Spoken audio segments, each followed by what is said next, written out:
Quais eram os controles que a empresa fazia para que não houvessem esses desvios internos, né? Para alguém não falar que, por exemplo, teria que pagar tanto para um agente público local de algum país específico e a coisa ficar no meio do caminho. Então, ficar ou com um líder empresarial ou com um diretor superintendente. Quais os controles que a empresa fazia nesse sentido?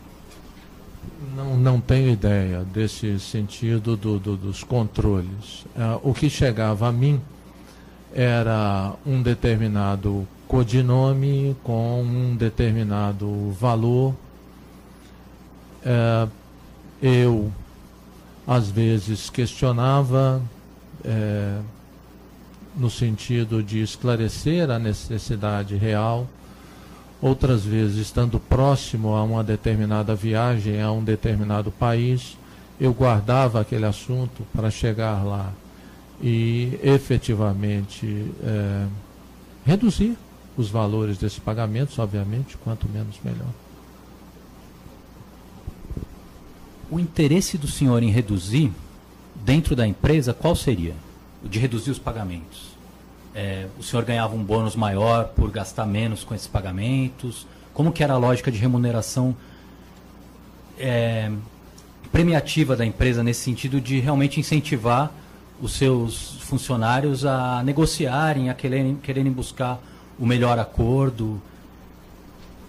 Não existia uma intenção de aumentar a bonificação de forma alguma. Era exclusivamente aumentar o lucro, não é, da empresa. Esse é um das principais questões. Tinha receio também, por outro lado, dessa disseminação dessa prática, e em função disso, eu, naturalmente, como aprovador, era um filtro para que isso fosse reduzido, para que isso fosse praticado o menos possível. Duas perguntas sobre o que o senhor falou. Primeiro, o lucro da empresa, genericamente falando, o senhor diz, não existia uma área, por exemplo, do senhor que tinha um lucro específico, que tinha remuneração atrelada a essa área. Essa é a primeira pergunta. E a segunda pergunta é essa preocupação que o senhor falou da disseminação desse tipo de pagamento ilícito, indevido. Era uma preocupação do senhor ou era uma preocupação da empresa? Preocupação da empresa, de uma forma geral. Eu percebia, não que isso tenha sido assim tratado em uma reunião de uma maneira explícita, ok? Mas eu via claramente essa questão nos meus diálogos, inclusive de avaliação com o próprio Marcelo, ele indicando, você está firme nessas questões de aprovação e coisas desse tipo, e eu indicava a ele, Marcelo, tenho colocado isso de uma maneira veemente para todos os nossos diretores, no caso que eu fazia as aprovações. Algumas dessas aprovações, inclusive, foram negadas. Algumas dessas aprovações, inclusive, os valores foram reduzidos. Com relação ao lucro, ser genérico ou ser de uma área específica? A apuração, no meu caso, era daquilo que eu era responsável, América Latina e Angola.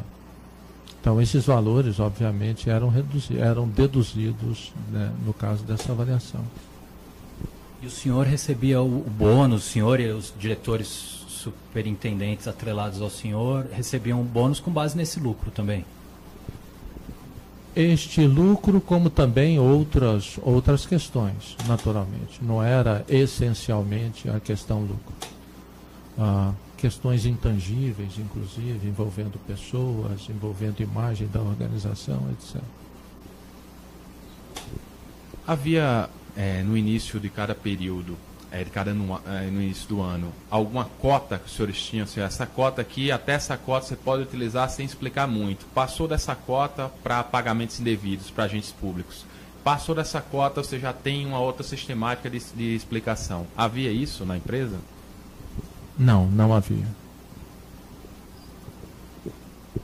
Todas precisavam ser autorizadas pelo senhor? Todas?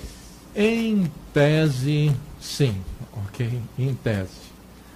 eu tenho certeza que houve pagamentos, inclusive na época que era necessário, porque essa certeza, meu sentimento, ok?